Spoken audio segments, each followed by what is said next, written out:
peacemakers, for they will be called children of God. Blessed are those who are persecuted for righteousness' sake, for theirs is the kingdom of heaven. Blessed are you when people revile you, persecute you, and utter all kinds of evil against you falsely. On my account, rejoice and be glad, for your reward is great in heaven, for in the same way they persecuted the prophets who were before you. My brothers and sisters, if you're interested, do you know where this beatitude was said? It was said in the mountainside of the Sea of Galilee. When we were there in Jerusalem, it was really kind of hilly. And you know, my brothers and sisters, when God opened His mouth, there is something to that. It means something that when He opens His mouth, there is that dignified utterance of sureness of God trying to convey what is in His heart, what is in His mind. When there is the saying in Greek, when somebody opens his mouth, he is really expressing what is in his heart and what is in his mind. And so, my brothers and sisters, tonight, I would like to share with you these beautiful, beautiful scripture narratives. Question, what is a scripture narrative? My brothers and sisters, blessedness. And the fourth one is application. How do you apply the Word of God to your life so that the Word of God can relate to your life? How it can be applied to us? How we can benefit from the Word of God? This is what it's all about. Even if you read the Bible 365 days a year, if you don't know what it means and you don't know how to apply it to your life, forget it. It's useless. Learn how to understand and apply it to your life. And I guarantee you, you will never be the same again. Starting looking at me. What? Sit down. Make yourself at home. Amen. My brother and sister, the second one is the first and longest message of Jesus that we have in the gospel. This is the longest sermon of Jesus in the Bible. The second one is described as the manifesto of the kingdom. What is a manifesto? It is the declaration of intentions, opinions, and objectives or motives as taught by our Lord Jesus Christ to His disciples. Ito po ang pinaka-foundation ng character of life of one who is the citizen of the kingdom. Have you accepted Jesus as your Lord? Yes. Hello? Are you with me? Have you accepted Jesus as your Lord and Savior? Good. Congratulations. You are now citizens of the kingdom. If you haven't realized that, rejoice. You are now a citizen of the kingdom of God. And do you know what? If you are a citizen of the kingdom, every kingdom has a king. Do you agree? And Jesus is the King of kings and the Lord of lords. And Jesus teaches His disciples the ethical guidelines of His kingdom. What is this beatitude means? It came from the word beatitudo. Beatitudo means blessedness. And Jesus says several blessings, each beginning with the phrase, blessed are. Blessedness is a divine favor from God. You have to understand that. Blessedness is a divine favor from our Lord. Each saying of the blessing or divine permission upon a person resulting from the possession of a certain character quality. What is this quality character? It is the fruit of the Holy Spirit. Do you know the fruit of the Holy Spirit? Anyone here? Joy. The fruit of the Spirit is love, joy, peace, goodness, kindness, meekness, patience, and long-suffering. That's the fruit of the Holy Spirit. If you have that fruit of the Spirit, you have that certain character quality, my brothers and sisters, that is bestowed upon you because you have the Holy Spirit. The Spirit of God resides in you. Wherever the Spirit is, His fruit is with Him. So you have the fruit of the Spirit. You can love. You can be patient.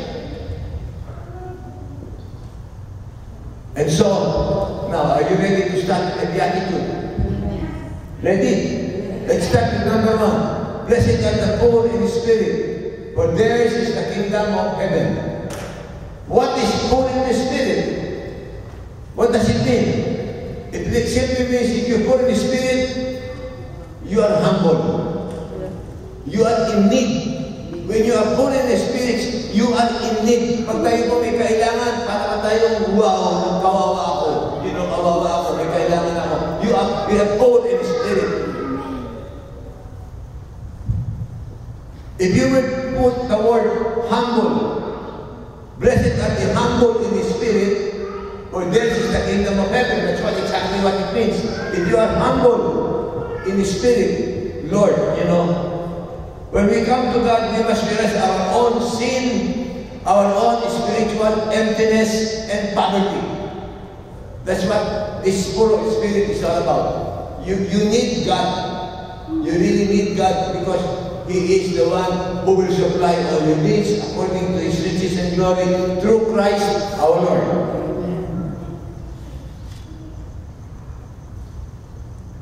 Some people, oh, kaya ko yan. We don't need God, kaya ko yan. I'm sorry, my brother. Sabi doon, apart from me, there's nothing you can do. Amen. He is the strength. I can do all things through Jesus Christ who strengthens me. That should be our attitude of humility before God. But apart from God, there's nothing I can do. I need God every breath of my moment. Amen. Every moment of my life, I need God. Amen. How I am saying this? Because I know it happened to my life. I have shared it here many times, and I will say it again. For those who have not heard me share it, I will share it again for the benefit of those who wants to know that this God is a wonderful God. Amen. This God is a saving God. Amen. Amen. Amen. You know, my brothers and sisters, ang tao po pag may trial, they become humble. Amen. Hindi ba? Yes. Pag ang tao po may trial sa buhay, they become really humble. Amen. Minsan po, si Lord, they allow these things to happen kasi parang kalabit. Amen. Parang kalabit ni Lord kasi ibang tao po talagang binabaliwala ng Diyos. So, ang sabi ng Diyos, talaga binabaliwala mo, ito, a little trial to you.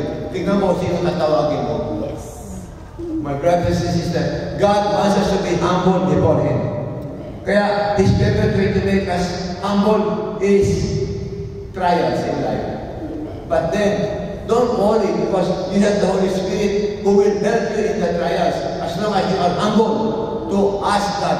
Parang kalabit. Calling attention to your Lord. Parang kalabit. Kinakalabit mo na tayo, Panginoon. Kami po ng misis ko. Ako nagpapasal kay sister at sinundo po kami sa bahay. Kasi po, yung aming kotse nasira. At beside that, I thank God, nasira sa freeway.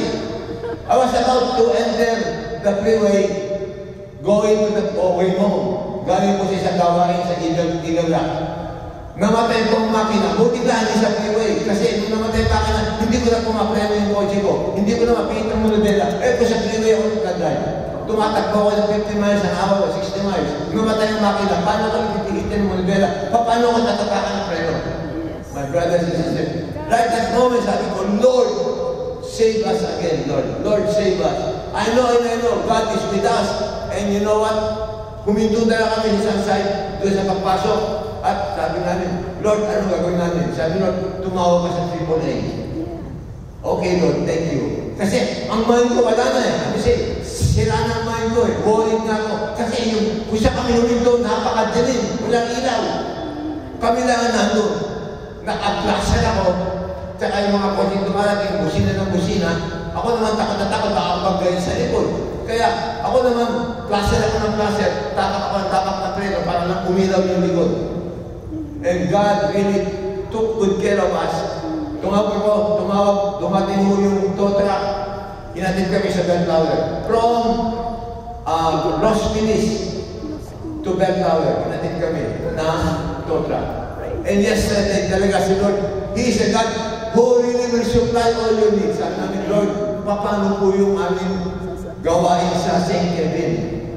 Paano ko may pupunta doon? Wala kami kotse. May dumating kong isang kotse sa isang kapatid sa Panginoon. Alin na kayo? Hatid na kayo sa kayo pupunta. Talaga si Lord, He provides. He knows our needs. Kaya wag po kayo mag-worry. Kagabi nga doon, mayroong humihingi ng dehydrator. Ang tawag doon, dehydrator. Natawa pa ako na, ano yung dehydrator? Nalagay sa ilong para makahinga. Hindi ho yung fruits na para maging candy. Hindi ko ako alam, sister, pasensya ka na. Tawa ng tawa sa akin. You know, trials becomes a blessing. Remember that. Trials becomes a blessing. Because if you are having trials, you are now in miracle land. What do you mean miracle land? Once you have trials, you will experience miracles of the Lord because you will see how God will help you in your trials, how God will solve your trials. Amen. And you are now in miracle land, you will rejoice. Yes. In many ways, maraming trials dumating sa buhay namin mag-asawa. Pero God is always there who provides. Believe you me. God is buhay. God is alive. Amen. Second, blessed are those who mourn, for they will be comforted. Now, my brothers and sisters, mourn, here he speaks of those, you are expressing a deep sorrow of your wrongdoings. Ang tao po, pag maraming kasalanan, he feels so bad, he hurt Jesus Christ. Kaya po, he feels sorrow for himself. Now, if you are sorry for yourself, for your sins, you mourn for sinning before God, for not loving God. That is, blessed are those who mourn. But then, God said, they will be comforted because as long as we know how to say sorry to our Lord, as long as we know how we confess to God, Lord, I have sinned, forgive me. You know what God said? For assurance. God said, if you confess your sins, Jesus said, your sins I will forgive, and your sins I will remember no more. Can you imagine that? May all-saber ang ating Panginoon sa mga kasalanan natin. Ang sabi niya, I will forgive your sins I will remember no more, as long as you confess and repent of your sins.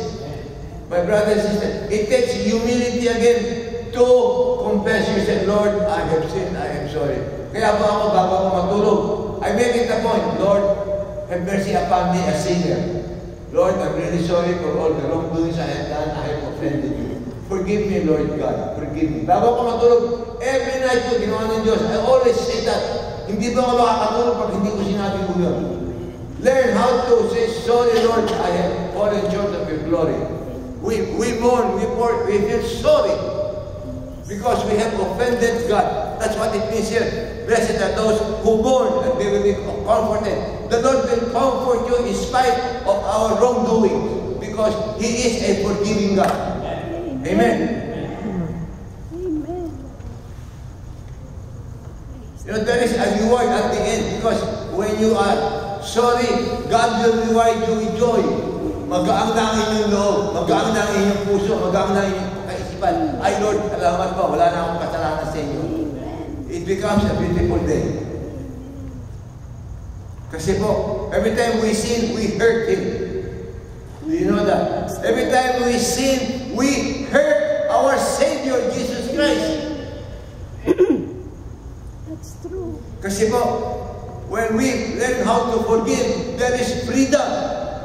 Freedom from what? Alta presyon. Freedom from what? Ulcer. Freedom from what? Sakit sa ulo. Lord, help us to forgive. Napakahirap mo magpatawad. Hindi po ba? Especially pag may ginawang masama. Alam, patatawanin kita. Manigas ka dyan. Brothers and sisters, learn how to forgive and I tell you, you will be rewarded by God. Amen. You will be rewarded because whatever you plant, you will harvest. So someday, you will also need forgiveness. Yes. Amen. Believe, take my word for it. Someday you will need forgiveness too.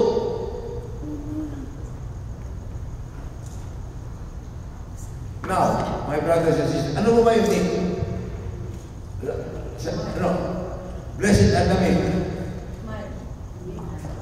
Number 3 na po yun, ano? Blessed are the meek, for they will inherit the earth. Ano po ba yung meek? Ano po ba ang ibig sabihin ng meek? Tinignan ko po ito sa Webster Dictionary. Alam niyo naman tayo, pag wala kayong dictionary, mahihirapan po kayo sa Amerika. Meekness means you are patient, you are mild. You're not inclined to anger or resentment or you have become submissive. Kasi po ang mga tao madaling magalit. Ugali ko po itong araw yan. Pag ako nagdadrive, pag kinata ko, babante ko ba? Hindi pwede. Especially sa Amerika, oy, Pilipino ako ata. Hindi mo pwede. Kakatin ko yan. Hanggang hindi siya makalabas doon. Yan po ang kasalanan ko malaki. Lagi, I get angry so easily. Kaya minsan po sa mga grocery, minsan ako, humihingi lang ako patawad sa Panginoon. Minsan, dyan sa may pabilyon na tayo, sa merong, sabi ko doon sa isang attendance, where is your corned beef? What? Corned beef. What is that? Corn and beef in a can? Ako to, corned beef, yun, in a can, there's meat inside, beef. We don't have a can with a beef inside. What? I said, I want to talk to your manager. I'm sorry, I'm on lunch break. Hindi na bumalik sa akin. Sabi ko, Lord, paano ba ito? Dito naman sa merong Smart and Final. Kaya sabi may matandang babae. Sinigawan ako. Kasi bumili mo yung card na prepaid. Tinatanong ko sa cashier, how do you activate this? Sabi sa akin yung babae sa likod, if you don't move, I will call the police. Wait a minute, I'm almost a customer here. To move, I have to ask him how to use this card. I don't know how to use this card. You didn't know how much this card is? How much is your grocery? Magalit ka, how much is your grocery? Sabi sa akin, 50. This is $120. Mine is even more than yours. And you're telling me to move and call the police? What's the matter with you? Then the rest said to me, pasensya mo na walang kausap sa bahay yan. Ikaw ang gusto kausapin yan. Sorry Lord, forgive me. See? Kaya, my brothers and sisters, sometimes you get angry so easily. At napakahirap mong laging galit. Naniwala po kayo. Mahirap ba laging galit? Either kulubot lagi ang mukha ninyo, puputi ang buhok ninyo. Kung may pustiso kayo, mahuhulog pa yan. My brothers and sisters, there is gentleness and meekness. I'm not saying na ang gentleness ko ay yung pang gagano'n. No. Meekness is there is gentleness. There is mild temper, there is humility. And you have submissiveness to our God. Lord, yes, Lord, I submit to your word. Yes, Lord. It's not a sign of weakness, no. Meekness is not a sign of weakness. It is the sign of strength. If you're meek, you're strong. You can overcome. Besides, you are an overcomer through Jesus Christ. Do I hear amen? Amen. Hallelujah. Amen. You know, kumakanta kayo sa sister. Yung hallelujah kanina, may nag-isip ako. Okay, may akong gusto introduce dito sa prayer group nyo. When I say hallelujah, you shout yeah. Okay? Hallelujah! Yeah! Hallelujah! Yeah! Ayun. Sabi sa akin isa, brother, bakit parang wala matulog mo? Yeah. You know what? When you have meekness, you exhibit love, joy, and you become peaceful person. And you become patient. You exhibit friendliness to others. Amen. You become strong in faith if you are meek towards God when you are temperate. Yeah. My brothers and sisters, Oh Lord Jesus, thank you. Jesus Christ is one person we should see as a good example when it comes to meekness. Amen. Maraming ginawa sa ating Panginoon. Ang mga Pariseo, yung mga Romano. Pero He was very meek. He was very gentle. Still loving, come what may. My brothers and sisters, it pays to love. Instead of hating, believe you me, napakasarap ng magmahal. Makakatulog po kayo ng mahusay. Makakakain po kayo ng mahusay. Kaya ako sa umaga po, when I wake up, I prepare my oatmeal. Gagawin mo na yung aking saging. Chuk, chuk, chuk, chuk, chuk, chuk. Kakain na po ako. At habang kumakain ako, mayroon po akong music. Pinapakinggan, music. Anong music ko? Thank you, Lord. Yun lang po. Thank you, Lord. Ang kinakanta. Tapos yun, Majesty. Tapos doon, Jesus is alive. Pagdating ng Jesus is alive, nagsasayaw na ako. Kasi maganda yung Jesus is alive. Hindi na, brother, no? Pwede i-swing yun, ano? Napakasarap sa umaga makinig na salit ang ganda ng Diyos. You are worshiping and praising. Pagkatapos ng kumain, lalabas na ba ako doon sa aming maliit na balkon? Facing the east. Bakit? Because I want to see the miracle of God. What is the miracle of God? Sunrise. Amen. Sunrise is the miracle of God.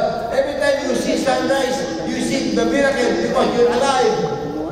Oo. So every morning, nandun ako nakaupo, iniintay yung araw, tumataas. Sabi ko, Lord, thank you, Lord, thank you. Thank you, Lord, for another day. And you know, I feel so good that I'm alive again on the day. And I started praying for those who requested prayer. I prayed. Napakarami po nila. Hindi ko na matanda kung ilan sila. Pero sabi nga ng misis ko, natatanda mo ang pangalan nila? Oo! Bakit? Ako, sabi ko, ikaw, parang hindi, bata pa ako eh. Sabi, anong sa matanda? Hindi, wala ko sinasabi. Para baga, hindi ko sinasabing mali ka, sinasabi ko ng tama. Tama ba yun? Hindi ko sinasabi you're wrong, I'm just telling you what is right. Magandang pakinggan, hindi po ba ano? Imbis na, you're wrong, you're wrong, you're wrong. No, you just said, ito ang tama, ito ang tama, ito ang tama. Eh, imbis na, hindi mo gagalit yun. What? You're teaching him what is right. Instead of blaming him, putting him down, you're telling him something that is good, that you are lifting him up. That's supposed to be how we should. Sabi nga, Lord, when you speak with grace, season as if with salt. Mahirap po yung magsalita kayo parang dadabog. Yung nagpapatama lang yung mga sarcastic. Naku, kala mo kung sino ka. Gaganda, taba-taba mo. My brothers and sisters,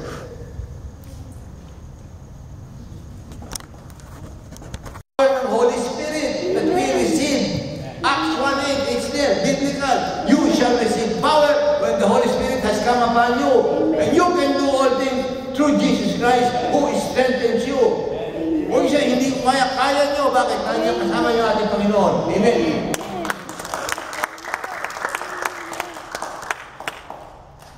We need to offer kindness and forgiveness and compassion to others. Kaya po mga kapatid ako, nung ako na-stroke, sabi ko, Lord, what are you telling me? Why I have a stroke? Akala ko nung araw, the Lord is telling me, I want you to be my living testimony to tell the people that I am your God who healed you. But then I learned something else. Kaya pala ako nagkaroon ng stroke at pinagalan ng Diyos para I become merciful. Merciful those who are sick. And you know what I do every morning doon po sa aming kasada? May mga naglalakad, naka-walker. Bisa may baston. Pinipray over ko po yun. In the name of Jesus, be healed. 1 week, after 1 week, naglalakad, wala na yung walker. Because every time I hear a siren, Lord, if that is an ambulance, I give that to the person that requires emergency treatment, Lord God. Let your healing touch be upon that person. I always pray. Makakita ako sa kalsada na naglalakad, na may naka-wheel, or may baston, naka-wheelchair. I pray over them. I think that's what God wants me to do, to be more merciful. Because once you become merciful, you will be blessed. Amen? Kaya po kami pag may naisip ng tao, immediately I pray for that person. Because the Lord made me to remind me to pray for that person.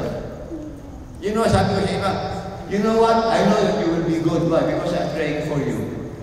I know and I know when you pray for somebody, God heard your prayer and God will make it happen. Because God is an answering God.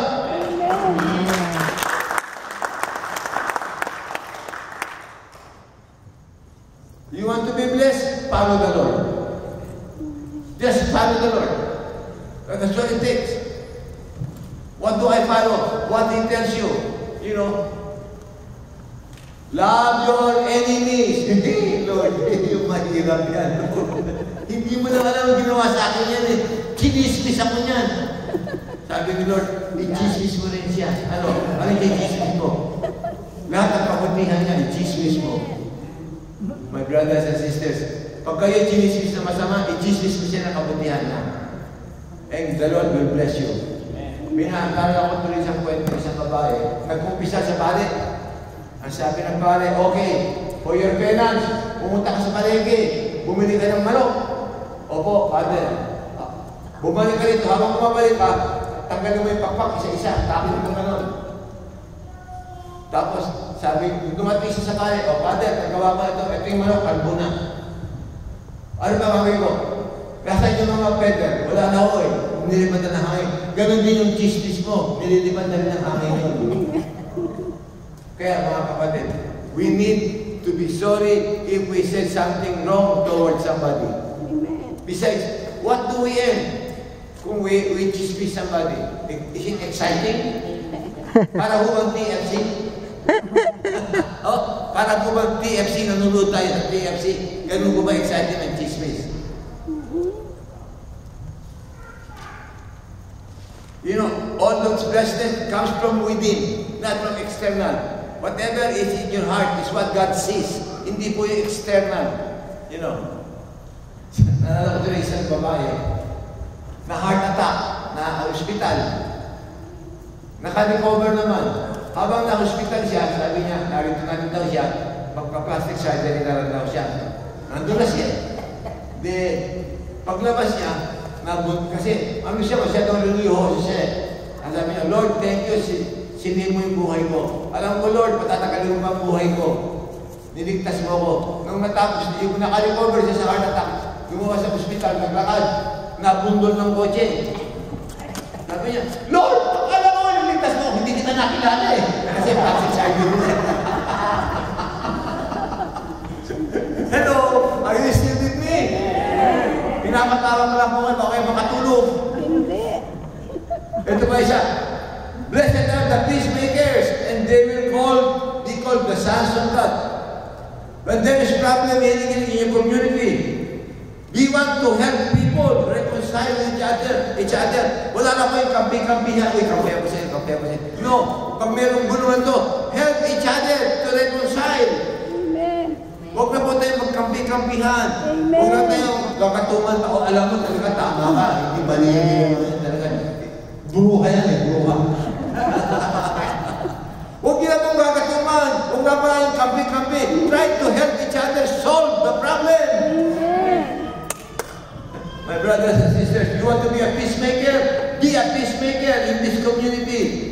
Yes. Can you imagine what those people will say if you have peace in this community? They will join you. Amen. Gusto ko ata doon. Bakit? Tama mga tao, nagpamahalan sobra. Amen. See how they are at peace at each other. Mapupuno po ito. Believe you me. Amen. Because you are the window of this community. Whatever they see you there, it reflects the community. Yes. That's why, blessed are those daring enough to openly live for righteousness and suffer persecution. Sabi nila, alam niyo ba ako, nakalalas ba ako ng persecution? In my life of being, a preacher, I've been persecuted many times. But then, I remember God's word, what David said to Goliath. Ano sabi ni David kay Goliath? The battle is not. Excuse me. The battle is not mine. It's of the Lord. The battle is of the Lord. The battle is not mine. The battle is with the Lord. Amen. Sabi niya kay Goliath, pag meron po tayong ikangan persecution sa buhay, Yes. remember, the battle is with the Lord, not with you. Yes. God will take care of you. God will protect you. It happened to me many times. But I remember that word because God, I know, you said, those who spread the good news will be persecuted just like the prophets, as you have said. But then I know, Lord, you said, we will be blessed. And you will bless us and protect us. My brothers and sisters, napakahirap kong tumayo sa harapan ninyo. Yes. I know. Because I have experienced it many times. Meron pa man isang lumapit sa akin, isang leader. Brother, Next time, huwag ka naman totok dito. Bakit? Pinapatamaan ka kami. Ano? Pinapatamaan mo kami. Masasakit yung mga sinasabi ko. Ako hindi, salita ng Diyos yun. Amen. Hindi sa iyo nagsasabi. Sinasabi ko rin salita ng Diyos. Kung tinamaan ka, may bato-bato sa langit, sana magbago. Bago. Yes. Di ba? Bato-bato sa langit, at bato-bato sa langit, at tamaan ay. Sabi ko, magagalit. Ako, magbago ka sana. Tamaan ka na sa ng Diyos, magbago ka sana. Amen. Amen. Amen. That's why, my brothers and sisters, you want to be blessed. We just remember all this beatitude. We will be blessed if we follow them. Amen.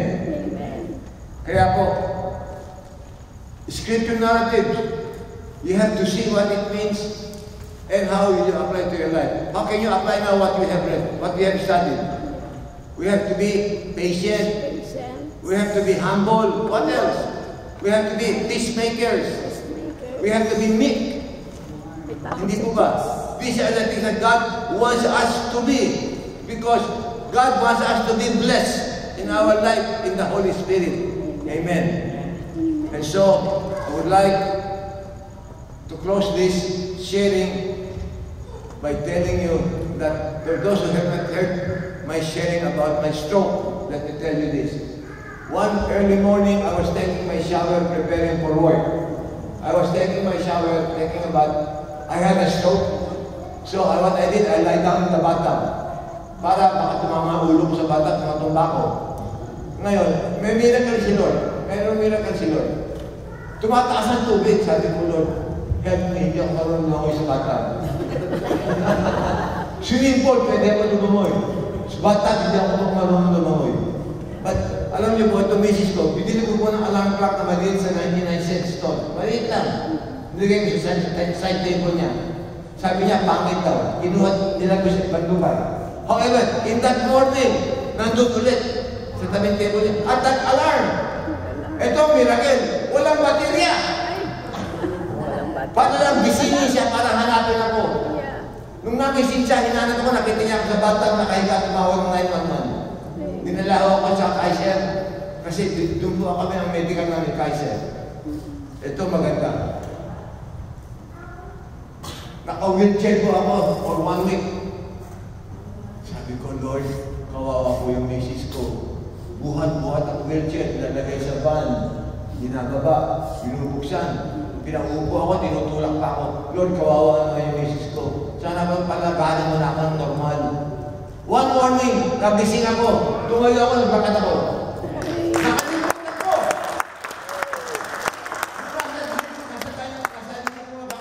Wheelchair ko at ako nakatayo. Sabi mo, Lord, salamat mo, Lord, salamat. Alam niyo, nung araw, pag papasok ako sa pintuan, kalahati ng katawan ko tumatama sa hanga ng pintuan. Hindi ko ma-estimate. But God is really good. God is an answering God. God is a healer. The name of Jesus is more powerful than any name of sickness that you can name. Amen. I don't care what sickness you have, but the name of Jesus is more powerful than the sickness that you have. Do I hear amen? Amen. Alam nyo, I have experienced God, not only physical healing, but everything, emotional and financial healing. Since 2006, up to now, hindi ko ako nagkatrabaho. Ayaw walang tumanggap sa akin kasi naka-stroke ko ako. But God provides for my needs. He's a wonderful God. Kayo po nagpapadala sa Pilipinas ang inyong financial help, to help those, Kami naman, yung sa Pilipinas, nagpapadala sa amin ng financial help. Baliktad. Praise the Lord. That's how it works. Si God really provides. Amen. Kaya ako, ngayon wala kami kotse kasi sira yung kotse ko. Sabi ko, Lord, I know you will provide because you don't want me to stop sharing your word. You don't want me to stop glorifying you through your word. So God, I know, will provide our car. Bagong kotse, in Jesus' name. Amen. I know. God said, I will supply all your needs according to His riches and glory through Christ our Lord. What is my need? Lord, I need the car. Amen. Hindi mo ako humihingi ng Cadillac. Basta Lord, bilog ang gulong. Basta bilog na may makina. Praise the Lord. And the Lord provide our ride for tonight, sister, tsaka si brother. Ewan ko paano kami uuwi. Kami iyakan eh. Suguhati din kami, ano. Salamat po nung marami. God bless you. Kala ko, sabi ka sa dito, mag-taxi naman tayo, natawag ako ng taxi. Pero hindi ko alam yung telephone namin ng taxi dito. Ako, kasi every morning naglalakad kami niyan, exercise. 30 minutes a day doon sa lugar namin. Eh today, hindi pa kami nag-exercise. Sabi ko, tama-tama. From the church, maglakad tayo ng bahay. Exercise. Pero I'm just joking here. Joking lang. Hindi ko malalakari yan, mahal. Sobra yan eh. Sobra ko. Yung small bread ako niyan eh. Small bread ako. Lagi ako, ang pagkain ko sa bahay, laging masarap. At walang kolesterol. Talaga, inaaligaan po ako niyan. Lagi naluma niya si Brian. Naluma si Brian, kung bantayan ako niyan. Lagi nasa likod yan. Anong kinakain mo? Pero, ang Diyos na gano'n napakabait. O Lord, magpapablood test ako. Make everything normal. Aba, nung kinunan ako ng dugo, lahat normal. Lahat normal! Yung iba nga, normal pa. Ang problema yung doktor ko, gusto niya, below normal pa. Sabi ko, below normal na, gusto pa below normal. Kaya ano nangyari si Mrs. ko? Lalo ako pinipit sa pagkain. Bawal, sabi ko, Mami, miss ko na lechon. Di pwede. Miss ko na yung, yung crispy pata. Yung chicharong bulaklak. Oh my God. Lahat yan. Sabi niya, ilang taong kita kinalagaan, minsan nanakaw ako. Nahuhuli pa rin niya ako. Minsan dumudukot, especially doon sa foundation natin. Ang daming pagkain lagi doon. Ako, minsan dumudukot ako, hindi niya alam. Kasi pinakausap niya ng ibang disciple. Ako naman pupunta sa gabi, sa dukot ako ng dukot. Pero minsan dumudukot ako, nahuli niya ako, pinapit pa siya, "Oy, ano kinakain mo?" "Oh, wala. Ano wala? Adobo yung kinakain mo." Sabi ng mga nagsisir doon, "Ano brother, huli ka na naman ano?" Nahuli na naman ang commander ano. Masarap na yung pagkain. I appreciate what she's doing because she loves me, she wants to take good care of me. And I love her for that. Love you. Wala po kami anak ng babae. Dalawang lalaki. Pero siya ang aming anak ng babae. Siya ang aming pinky. Sabi niya, tama na. Okay. So, brothers and sisters, para may bangon tayo, I really hope and pray that the kingdom of heaven have been calling for people to repent. If there is something that you have done that you think you have offended God, repent. Just say, "Lord, I am sorry, forgive me." God will forgive you, believe you me. Garantisado. Pangako niya. Your sins I will forgive and your sins I will remember no more. Baka kalimutan po ang ating Panginoon sa ating mga kasalanan. Kaya po mga kapatid, just thank Him that He is a God who is forgetful of our sins. Do I hear amen? Amen. Let us pray. Father God, thank you so much, Lord.